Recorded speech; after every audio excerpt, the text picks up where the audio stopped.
Okay. Ty, if you go live, then I can see the live button and we'll go.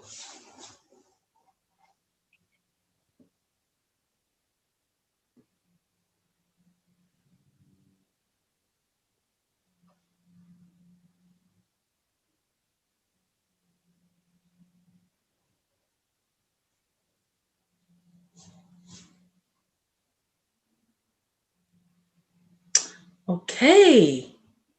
Hello, everybody, and good afternoon to Leadership on the Hot Seat.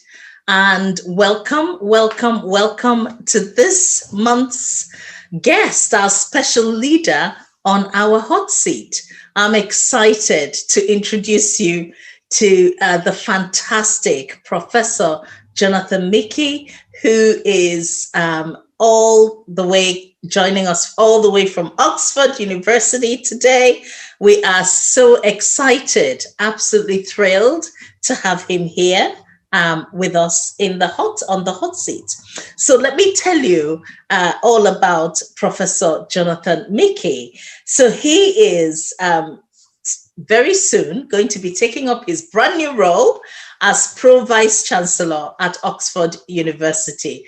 I think he deserves a big cheer. I've always thought Oxford University was way out there, but honestly, having a friend and a big brother in that position, I just want to jump. I'm telling you, I don't know about you. Are you excited? Because I am excited about that. So, Professor Jonathan Michie is also a professor of innovation and knowledge exchange at the University of Oxford, where he is also the director in the Department for Continuing Education. And he president of the Kelloggs College. He previously was the dean of the business school at the University of Birmingham, and before that, he was held the Sainsbury Chair of Management at Birkbeck, University of London, where he was the head of the School of Management, and before that, he was at the George Business School. And before that, he was also a fellow and director of the Studies in Economics at Robinson College, a research associate at ESRC Center for Business Research. He moved to academia from Brussels, where he was an expert to the European Commission. So Jonathan is the chair of the Universities Association for Lifelong Learning. So that's a huge responsibility, and was joint secretary of the 2019 Centenary Commission on Adult Education. And for 5 years, he was the chair of the Board of Trustees at the University United World College, Atlantic College in South Wales. And that was where I had the honor and privilege of meeting and serving under his leadership at the United World Atlantic College in Llantwit Major here in Wales. Welcome, Prof. Big cheer. I think it's the first time I've clapped for anybody on the hot seat, but I'm so excited that you came to join us and you came to share your leadership knowledge. Enough about me prattling on. Let's go straight into it. So tell us all about you, Professor Jonathan Michie. How did your leadership journey begin? Well, thank you very much for that very kind introduction, Uzo. And you've listed a few of the things I've done, and as probably most people listening will realize, one thing just sort of led to another, largely accidentally. I mean, at school and university, I never sort of put myself forward for a leadership role to be elected as president of the Oxford Union or anything like that. But reflecting on the question, I guess when I did get involved in something, I always tried to make sure it was a success. And if you do that, then people will ask you to lead it next time. So at school, I suppose the first time I got involved in a campaign was, and this will age me, because it was the Angela Davis Defence Committee, when Angela Davis was on trial for her life in 1972, which is when I was 15. So I was involved. So I took that campaign into our school and got all my fellow school kids to, sign a petition, sell badges, etc. So whenever I've been involved in things like that, I've tried to make them successful. And then the other thing which then sort of led me, I think, to be asked to take on leadership roles was when, my decision after doing my undergraduate degree, my master's degree, my doctorate, and briefly being an academic, I decided to go into non-academic roles, as you've indicated, ending up living and working in Brussels as a expert to the European Commission. So then when I then decided to go into academia, I went to Cambridge, and there were two bits of luck, really. One is that it was only at that time, 1992, that the universities of Oxford and Cambridge were finally deciding that management and business were legitimate academic subjects. and deciding to set up business schools, even though Harvard Business School had been going on well for 100 years before. So I happened to be there when they were establishing a business school, so I got involved in that.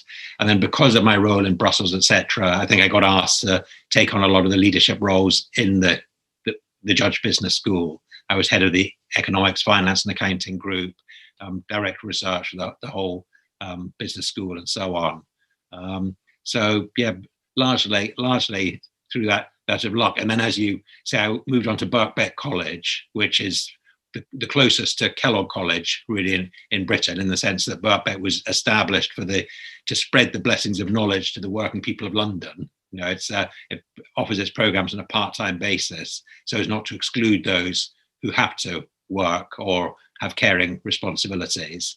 And I was then sort of elected head of department, and we created a school of management and organizational psychology with another department, and I was elected head of that school. And then, as you indicated, I met you when you appointed me on the appointment panel to be the chair of the United World Colleges of the Atlantic, and that's sort of interesting in terms of leadership roles, because I was a student there myself at Atlantic College, age 16 to 18, and it's a fantastic experience. It's so international. It's like going to university 2 years early, but a very international. It's based in Wales, but very international. And I did see the advertisement to be chair of the board of trustees, but didn't think anything more of it. But it was our eldest son went there as a student, so he made me do it. He said, you should really do this. It's so important, to particularly in this day and age, to have more international cooperation and understanding and so on. So he sort of pushed me to apply, and then you appointed me. And then the final example I should maybe comment on, because you mentioned it, was the Centenary Commission on Adult Education. I've got your report here that you kindly served on. I think you had the chair of it, Dame Helen Ghosh, at a previous session, and there you are, right beside her. And so in that, I was one of the co-secretaries, which is interesting. So I definitely not in a leadership position. It was you and Dame Helen who were in the leadership positions, but I was doing what I could sort of in the background. And I think that it is important that if you're involved in something, you can play a leadership role in all sorts of different ways. You don't have to be the sort of number one. So I'd like to think I contributed to the Centenary Commission, even though I was in the background. I'll tell you, Prof, nobody can put you or your work in any background and be successful at that. You always are so modest and self-deprecating, and you never sing your own praises. I think it leaves the choice for me to sing your praises, because without you ever thinking of me and understanding the need to be inclusive and to ensure that diversity is a part of the key functions of that commission, I would never ever have got that opportunity. So definitely I have been so blessed to know you all these years, and you're always thinking about how can you be more inclusive? How can you bring other people along? We have the leader of our Yemenis community in Newport. He is a regular on the hot seat. He's so amazing, and I think one of the things I'd like to do is one day bring him to Oxford to meet you. And he sent a message and he said, what a humble man. He's put a big love heart. And I think humility is a quality in leadership that is so understated. And you embody that in the way that you are with people. And I think that is one of the qualities of leadership that we want to see more of. And I've actually found that in our First Minister, Mark Drakeford, and my boss, Jane Hart, extremely humble politicians, very decent, and always stepping back, the community come first. So, I'm looking at you and thinking, I know decent people just like you, very humble, very understated. So how did it all start for you then, Prof? When you were little, did you always think to yourself, I'm going to be this pro-vice chancellor of Oxford University? And interesting that you went to Cambridge to study, but you were then, you're now working for Oxford. And we always think that there's a bit of competition between Cambridgers and Oxford people. So how did all that happen for you as a young boy? Did you always think, I want to change the world, I want to lead, and I want to write articles that really provoke thought and intelligence and understanding? Yeah, well, it's a very good question, because you've wrapped up all the various different activities. The fact that you can contribute in a number of different ways through writing, as well as more obvious leadership. But of course, some people lead through what they write. And I hadn't really thought about it before, but now you ask it like that. No, as a child, I don't think I'd ever thought of it explicitly, but both my parents were very inspirational scientists. My father was a leading robotics, artificial intelligence, computing leader, worked at Bletchley Park during the Second World War with Alan Turing. And my mother was a geneticist. She worked with mice, but she was the first person in the world to perform an IVF birth with her mice before they then went on to use it for humans. And then she got very involved in trying to make sure that all the ethics were done properly and it was properly regulated.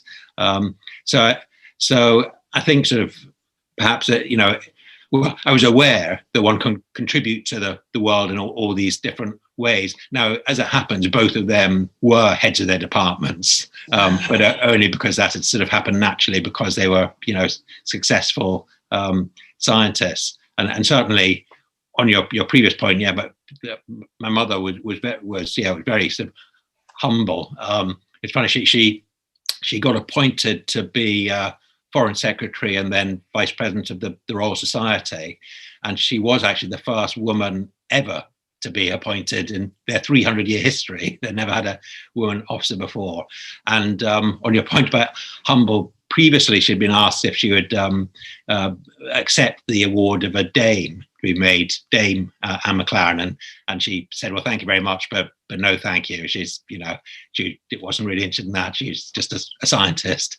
But then they asked her again once she was Foreign Secretary of the Royal Society, and she didn't want to offend the Royal Society, so she thought she should agree. And so she went to Buckingham Palace to get the Dame ship from the Queen, and the Queen said, as she always does, "And what do you do?" And rather than Anne saying, "Well, I did the world's first IVF birth," or "I'm the first woman ever to serve with the Royal Society in their 300-year history," she said, "Well, I work with mice."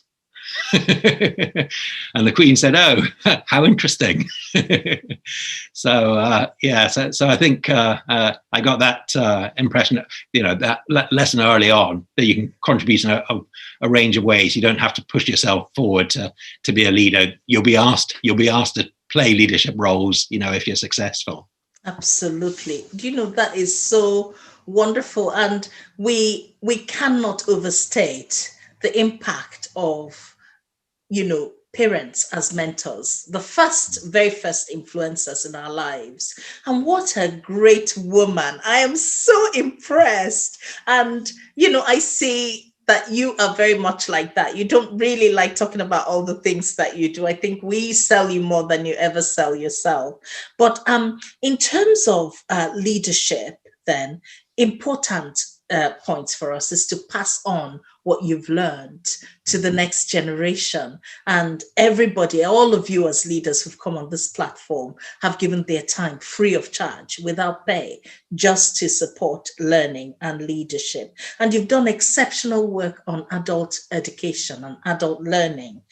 What are the why do you work so hard and believe so much in adult education and learning, continuing professional development? Well, for a number of reasons, you're absolutely right. I think it's so important, and the most obvious is the fact that some people never get an opportunity, first time round, for a range of reasons. Often, historically, they didn't come from that sort of family. No one in their family had ever been to university before. It was never presented to them as an opportunity. They were just assumed that they would leave school at 16 and get a job. And so it is fantastic, really inspirational now, seeing people having a second chance. It's my favorite. Well, the favorite part of my job, the most rewarding, is degree day, when people are getting their degrees after having worked very hard, particularly if they've worked part-time and had to earn it over a number of years. And in other colleges at Oxford, you see the typical, mother-daughter, and the mother's so proud at the daughter getting a degree and so on. And I like at my college, where you see the same combination of mother and daughter, both very proud, but it's often the daughter very proud that the mother is getting a degree, often because the daughter went to university and went home and said, "Mum, why did you never go to university?" And the mum will say, "Well, it wasn't an option in my day." And they persuade the mother to go and get a degree. And that's always really inspiring.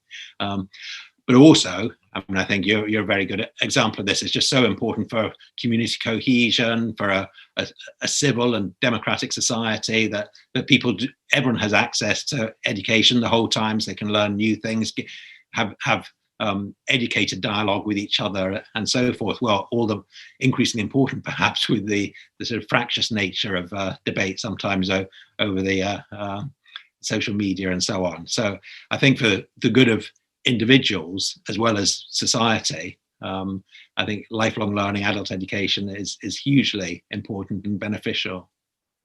Thank you. Excellent. Well, Reggie has a question for you. What are your 5 key and most important points? What are your 5 critical qualities for becoming a successful leader?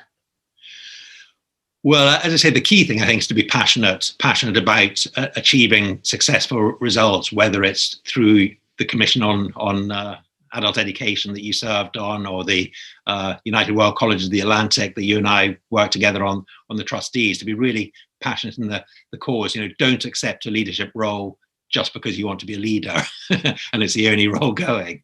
Only do it if you're really passionate about making success of the campaign or the organization.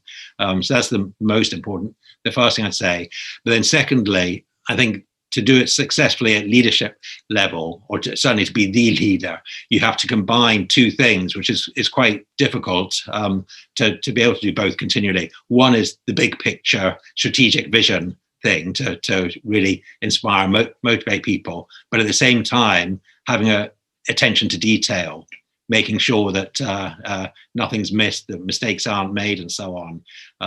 And it's some people are naturally better at one rather than the other, and so if you are going to take on a leadership role, it might come naturally to you, but if not, you need to work hard at making sure you keep that balance right. I heard someone describe it, it's like one of those old dance halls where there's a sort of a galley where you can look down at the dancers, and so sometimes you're dancing and it's just all frenetic, and that's the sort of day-to-day firefighting you do as a leader, having to deal with the problems as they emerge every day during the day. But then you've got to force yourself to go back up the gallery and take an overview and take the long vision and try and combine those two. So strategy and attention to detail, you've got to get those right. But then on top of that, it has been said that culture, sort of corporate culture eats strategy for breakfast. It was once said by a management guru, meaning that if you don't have the right corporate culture, the same would be true of society as a whole. Unless you have the right corporate culture, you can have any number of strategies you want. The organization won't be successful. And one way of thinking about that is that all organizations are people businesses. You have to remember that that the people have to feel valued. They have to understand their role. They have to be supported, and so on. So culture is very important. And then connected to that, I think is fourthly then would be communications. You've got to communicate the whole time, both externally to the world about what the purpose of the organization is, what you're trying to achieve, why others should support you, but also internally, making sure that everyone understands the priorities of the organization, what their role in it is, and so on. And then finally, as well as being passionate, having the strategy and attention to detail, having the right sort of corporate culture and communicating. I'd say finally, you do, unfortunately, you do have to work hard. Hard work is important. And I think this is a complex one because actually one problem in Britain is the long hours culture. The fact that a lot of people work too long, too many jobs, too stressed. So you have to think carefully about this. But there's no doubt that to be a successful leader, to have a successful leader, they have to work hard and they have to just do whatever is necessary. And I hesitate to use examples from football because it can be a bit, well, it used to be a bit, as now sort of sexist because it was quite a blokey game. I mean, pleased to say it's becoming more popular across women and men. But I like the example of Eric Cantona, the sort of flamboyant French footballer who went to Manchester United. And for those who don't know, Cantona was a sort of wayward genius. It was very difficult to sort of organise him, but he did lead Manchester United team to win the Premiership as it was then, First Division previously, for the first time in 26 years. But what was nice is he was coming into a team with all the youngsters, the David Beckhams, Ryan Giggs, Paul Scholes. They're all those youngsters were coming through together. And they said afterwards the story about the first day of training with Eric Cantona. And then the training session ended and they all went to the dressing room as normal. And he wasn't there. So they assumed that because he was so important, he would just headed straight off to home and wouldn't hang around to talk to them. So someone asked, well, where's Eric? And the trainer said, well, he's still on the pitch. He's practicing. He's practicing. And so he was the best player, but he was out there practicing more. And so after that, they said, no, at the end of training, nobody left the pitch. They always stayed behind for an extra hour or two practicing with Eric Cantona. Wow. So you do need to put in that extra bit of effort if you're going to really be successful, I think, as a leader. Absolutely. Hard work pays. And honestly, I've had 3 questions. People are just so excited about all the tips that you've shared. They have specific questions. The leader of our Somali community, one of them is Omar from Newport, and he's asking, he's saying, you are very impressive, Prof. Can I ask, is Kelloggs College targeted only at adult learners specifically? And is access via UCAS? And also, is Kellogg's for diversity? I'm for reasons I'll explain, I'm afraid that Kellogg College is only for postgraduate study. And it's related to the diversity question because until 1990, as a Oxford University degree student, if you're doing a degree at Oxford, you weren't allowed to do paid work during term time. In other words, you weren't allowed to be a part-time student up until 1990 when Kellogg College was formed. And then part-time degrees were introduced. But the university would only allow that at postgraduate level. Okay. At undergraduate level, it still has to be full-time. However, there is the Department for Continuing Education, which I'm director of, which offers a lot of courses and award courses, certificates, diplomas, advanced diplomas at undergraduate level, which are done part-time, usually over 2 years. So you do the equivalent of a first-year undergraduate degree or the equivalent of a second-year undergraduate degree.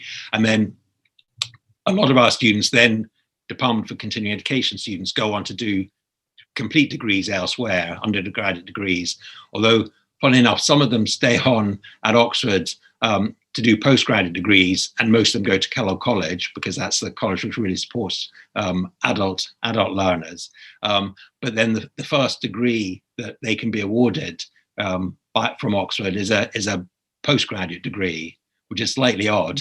So they may have left school, 20 years previously, and then the first degree they get, because they basically complete a full undergraduate worth study in the Department of Continuing Education without actually getting an undergraduate degree. But those who do well are sometimes taken straight onto a postgraduate degree. Oh, wow. That's great. And he's absolutely delighted that you mentioned or showed admiration for the best football team in the world, which is his own. So you have gone up 5 notches in his estimation. There we go. Well, my sister-in-law is also a fantastic follower of HotSeat, and she sent a lovely question. She says, "Your humility and intellect is truly inspiring. Do you think the UK is an ageist society? And what chances do you think that a retiree, for instance, has to get into corporate leadership should they take advantage of continuing education program to retrain themselves?" So do you want me to go through it again? Or it's a very good question. And the answer is, I think, undoubtedly yes. That there are problems of ageism in Britain, and in fact that there will be a very good session that all your listeners can sign up to hear. I'm going to be in conversation with, on a session sort of like this, through Kelloggs College, with Joan Bakewell. I happen to be reading her autobiography now in preparation. Joan Bakewell, who was a very famous art critic and so on. And she's now president. She's president of Birkbeck College, and you'll know her because she kindly agreed to be one of the patrons of your Centenary Commission that you're on. In fact, I mentioned the Centenary Commission report. We should let everyone know that it's available free of charge from centenarycommission.org. And Joan Bakewell was one of the commission, one of the patrons. But the reason I mention her is she was appointed by government after retirement age to be specifically a sort of spokesperson, or czar as they always call them now in government, for elder people, to think about what the impact was for older people when new legislation was being brought in. And she's since been put in the House of Lords as well, where she makes great speeches in favour of adult education, lifelong learning. So yeah, there's no doubt there are aspects of ageism, but to answer the second part, there are a lot of students at Oxford and at Kelloggs College who are studying at all ages, in their 50s, 60s, 70s, and are often retraining to then go into something else or to get involved in some other area of society. Sir Roger Bannister, who was the first person to run the mile in less than 4 minutes. Sadly, the late Sir Roger Bannister, he died a few years ago, but he went on to be a very successful, famous surgeon. And he was always a bit annoyed that people only ever remembered that he'd run that race quickly, but he'd been a very distinguished career. But once he retired, he did one of the 2-year courses, adult education courses in my department, on creative writing, because he wanted to write about his own life. And what was great about that is he was a very good student. He turned up on time. He did all the homework and so on.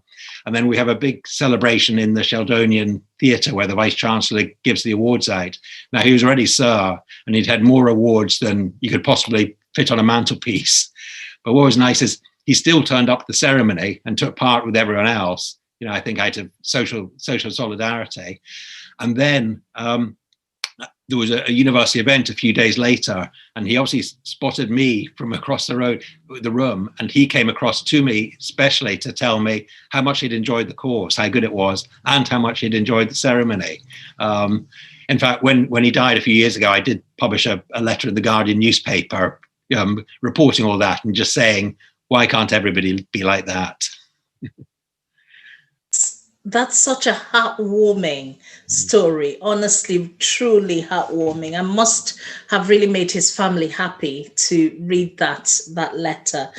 Jill Evans is watching us on Facebook, and she says, you've made such an excellent point. That is such a helpful reminder.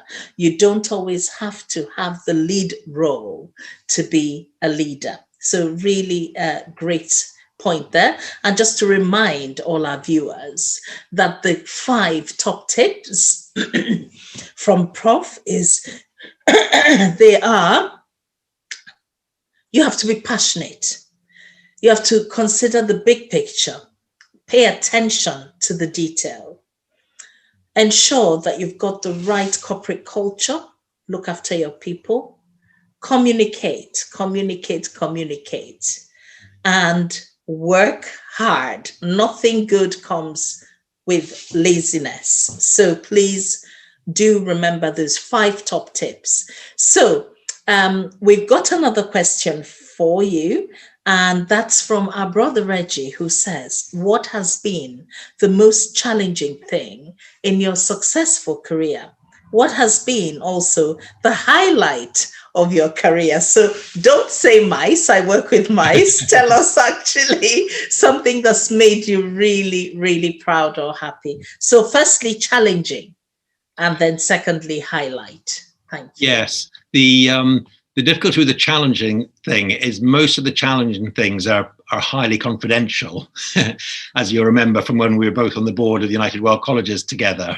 The challenging things are highly confidential, and unfortunately that includes, and this is actually one of the downsides of being a leader. I mean, a leadership position in something like Kelloggs College is just fantastic. It's just so inspiring. But it does mean that you have to deal with the sort of complaints. Maybe a student complaining about another student, or a staff member complaining about another staff member, or a student complaining about, etc. And all that has to be completely confidential. And all you can do is, do everything by the book, be absolutely scrupulous, fair, hard work, making sure that everything is done properly, and the extra work is put in so that the right outcome is achieved and then communicated as effectively as possible, so people aren't demoralized even if there's lessons they have to learn from it. So that's a difficult situation, although if it's if it is done well and everyone does learn from it, it can be quite encouraging, because people actually can learn and become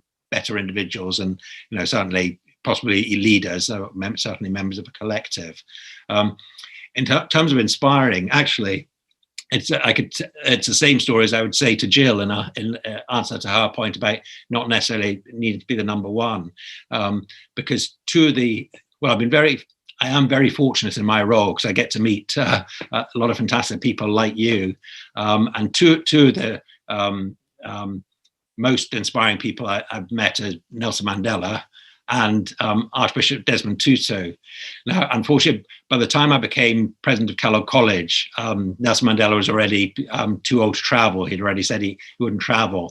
But I got Desmond Tutu to come as a visiting fellow at Kellogg, and we were very fortunate because it was the last trip he made before he said he was then too old to travel. But he gave a talk. Normally we'd have it in college, but in that case we had it in the Sheldonian, because it was completely packed, of course. In introducing him, I told the story about how personally I'd campaigned against apartheid since a young age, since being at school, being at United World Colleges at the Atlantic, which is a very anti-racist environment. But in the worst times of apartheid, I had got depressed, like most people, I think, that thought that the apartheid regime had made up their mind that he would die in prison, that they would never release him. And I remembered clearly that the moment when I was encouraged that there was hope, which, funny enough, was at the worst time of apartheid, when there was killings on a regular basis, where there'd be the funerals and the army would open fire and there'd be more funerals and so on. But in a way, it's like that saying about the darkest time is just before the dawn. And I remember Desmond Tutu being interviewed at that time, and the BBC interviewer said, the country's in crisis, it can't go on like this.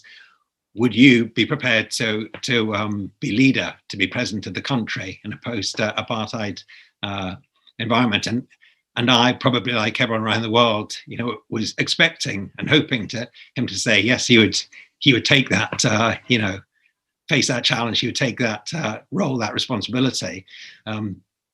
But instead, he just laughed at the journalists as if they'd completely misunderstood the question, the whole situation, and he just said, "No, Nelson Mandela will be our president." And that's when I was really convinced that, provided the pressure internally and externally, globally, was maintained, that would be brought about. And of course, Desmond Tutu did more than anyone to keep that pressure both internally and internationally. So it was a great example of how Desmond Tutu didn't have to go for the top job. No. He could do what was necessary to make sure Mandela was released in order. Absolutely. Wow, that is inspirational. And honestly, to think of that opportunity to actually talk one-to-one and hear some of that journey must have been so inspirational. And I've always known that about you, Prof. I think that is why when you reached out to me, I just thought I'd drop everything, because in this world, when we know the history of the world and how bad it has been for Black people, ethnic minority people, it has been a tough time. So you are one person who's always championed equality, fairness, inclusion. And I am hoping that you will continue to infuse that generosity of spirit and that right attitude and behavior towards all the students that you meet and the people that you work with. And the leadership role that you're going to take in October is even more important, so being a pro-vice chancellor of the whole of the Oxford University, that is mind-blowing. I'm so excited for you, and I do hope that one day you'll invite us over to come and do an anti-racism talk and stir up the whole college. That would be really interesting.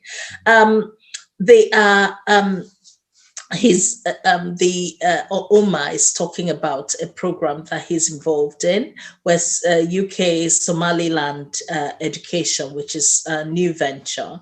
Are there opportunities for that kind of initiative to be international, to have educational agents linking with opportunities? So he would like to connect with you and talk about possibilities with Kellogg University and maybe Oxford, and if you could point him in the right direction. So if you don't mind, yes, I can definitely find out if that is something that would be possible. I will definitely put that question to the Prof after the session. So we have one question that we would like to ask. Who would you say have been your own inspirational leaders or role models that you look up to when you were growing up? Who inspired you? Well, I mean, the usual ones from the 1960s, Muhammad Ali, people like that, even though I never thought I'd be a boxer. And of course, Nelson Mandela, even in those days. And it's hard for people to appreciate it now, but most people hadn't even heard the name. He was there was just it's quite scandalous how the media in Britain really did nothing about challenging apartheid. As I say, in retrospect, my mother, well, both my parents, but my mother in particular, is probably a greater role model than you realize at the time, looking back. But as you can see, I've been very, very lucky and fortunate in every way, and now with my wife, actually, Carolyn Downs is a fantastic role model in that she's done all sorts of roles, but at the moment she's chief executive of the London Borough of Brent, which is the most diverse area of Europe. Facing huge challenges with COVID and everything else, but she does an absolutely tremendous job. In fact, the London introduced a Borough of Culture Award, like the European City Culture Awards, and said it was quite funny because the award ceremony, of course, Islington and Westminster and these all the posh places thought they'd win, and then when they announced the winner being Brent, they're all looking around saying, "Where's Brent?" But it was absolutely amazing Borough of Culture year she put on. I went to an event where one of Bob Marley's friends was. Bob Marley lived in Brent when he was in London, when he was in Britain. So my wife Carolyn is an inspiration from the work she does, and it is a good example of leadership because they're always getting awards for the best council in the year of the year and so on, but they never set out to win those awards. They just set out to try and improve the lives of the people of Brent and improve the housing and improve the education and so on, and then the awards follow. And this is how it usually works. Most inspirational leaders don't go chasing awards. People look at them, they think about what they've done, they're inspired by them, and they put them forward, So congratulations to your daughter, well deserved. Honestly, my auntie worked in Brent all those many years ago. And she did say it was a very, very diverse part and tough part of London. It takes a certain heart to work with people who don't look like you, who aren't like you, who are different, and to give the best of yourself in that service is what leadership is all about. So definitely great to hear of your own inspirational leaders. So we have one last question. When are you going to come to Wales and hold a conference to have us all in a room and bring your special tip tops for excellence that you share in Oxford here in Wales? So that's from a very faithful friend of our family who's asking, bring a slice of Oxford to us and come and talk to us in person. Yeah. That would be great. I'd be honoured to. As you know, Uzo, I've been to Wales many times over the last few years, all as a result of you. Firstly, you appointing me as chair of the Board of Trustees for United World Colleges Atlantic and Atlantic Major. And then with your role in the Centenary Commission, when you got me and the chair, Dame Helen Ghost, to come down to Cardiff to meet with the government to discuss, how we could make progress in Wales and make sure that the good examples from Wales could be replicated in England as well. Yes. So no, I look forward to the invitation. Oh, definitely. Well, I think we've come to the almost very end of this. There are all sorts of messages coming on my WhatsApp. People just saying, thank you. You're truly inspirational. What a fantastic role model. You are a legend and a true leader. My goodness. I hope your head is getting bigger and bigger and bigger, because that is their that is their intention. They say, I love the passion. I love the vision. I love the culture. We've had somebody tuning in from America. We have somebody who says, I wished that we could mirror Oxford here in America. And I did say back, but you do have Harvard. They're saying it's not the same. The buildings are not the same. The iconic images that are so unique is not the same. So that's interesting. So we've also got people who said, thank you so much. Reggie, our brother Reggie said, thank you so much for sharing your story.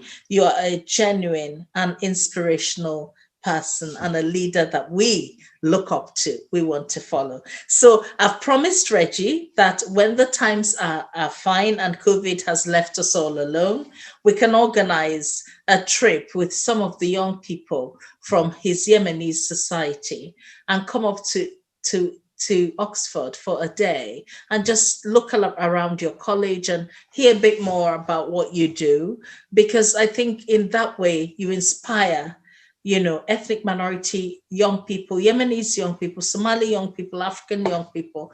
This is possible for you. Work hard. Just work hard. So, any final top tips that you want to share as we close the hot seat today? Well, firstly, I very much look forward to Brother Reggie and you bringing the delegation to Oxford. That would be fantastic. And yeah, we'll certainly do that.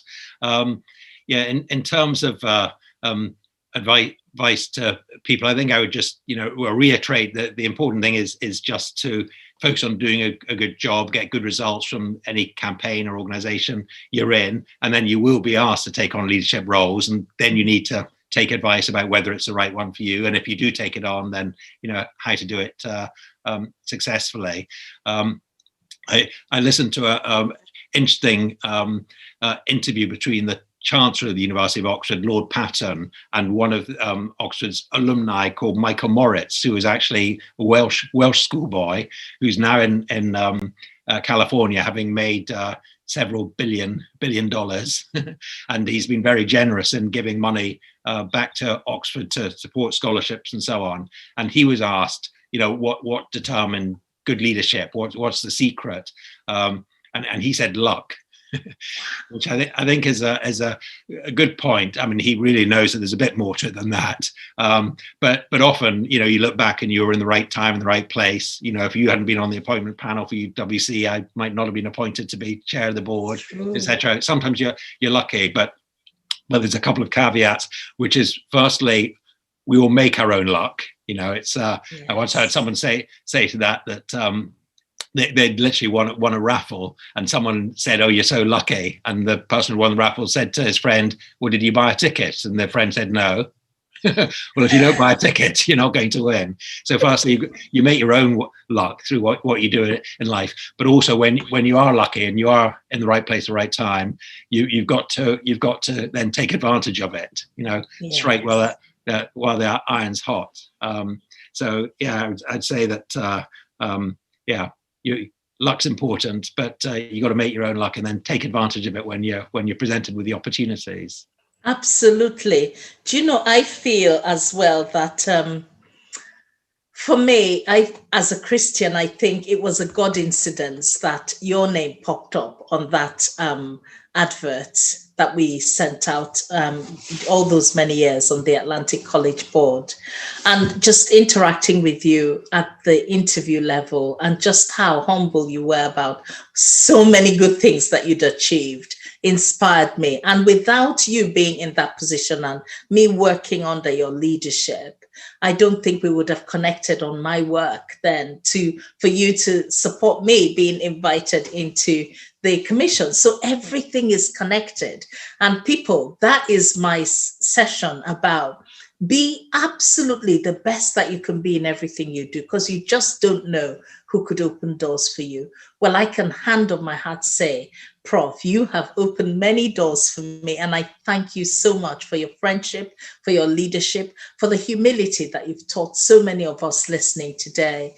And I hope that young people will look at you and think, well, if he can work his way from being a young person to a pro vice chancellor in the Oxford University, at the Oxford University, forgive my tenses and whatever, I don't know whether it's in or at, but then so can I, and I will drive and I will strive to achieve, and I will be the best at whatever it is I set my heart to do. I think you all join me to say big and a hearty thank you so very much to Professor Jonathan Michie, our leader on the hot seat today. Now, next month, which is the month of May, we have a leader who is coming to meet us. He's the first judge appointed in Wales, the first district judge, the only judge appointed from an ethnic minority background. And his name, as you all know, is Judge Ray Singh. He's the chair of Race Council Cymru. I've managed to track him down, and he's agreed to come and share his own journey into the bench as from when he qualified as a lawyer, solicitor, or barrister. How did he end up on the bench? Join us next month to listen to the new leader on the hot seat. So once again, thank you to the the indefatigable, the really, really highly intelligent Professor Jonathan Michie. Thank you so much for joining us. Bye, everybody. Thank you very much. An honor and a privilege. Thank you. Thank you. Thank you.